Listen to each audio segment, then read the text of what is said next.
সুন্দর একটি সকালে একটি কাক খাবারের খোঁজে উড়ে এসে একটি দোকানের ওপরে এসে বসল। এই দিক ওই দিক তাকাতে লাগলো কোনো খাবার আছে নাকি। ঠিক তখন সে দেখতে পেল একটি রুটির টুকরো দোকানের সামনে পড়ে আসে। এই বলে কাকটি রুটি নিতে নিচে নামল। রুটিটি নিয়ে আবার দোকানের চালের ওপরে উড়ে গেল। ঠিক ওই সময় একটি শিয়াল দোকানের পাশ দিয়ে আসতেছিল। এই দেখল একটি কাক রুটি টুকরো মুখে নিয়ে আছে। সে বুদ্ধি করতে লাগলো কিভাবে এই রুটিটি খাওয়া যায়। বা কাক, তোমাকে তো আজকে দেখতে অনেক সুন্দর লাগছে।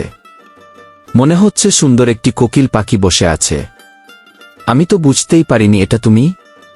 তোমাকে আজকে অনেক সুন্দর লাগছে, তাই তোমার গানের গলা কোকিলের থেকে অনেক সুন্দর হবে।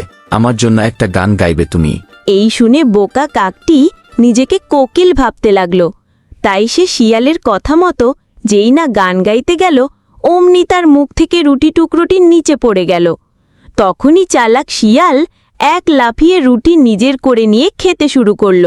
আর বোকা কাকটি বুঝতে পেল তাকে বোকা বানিয়ে শিয়াল রুটিটি তার নিজের করে নিয়েছে।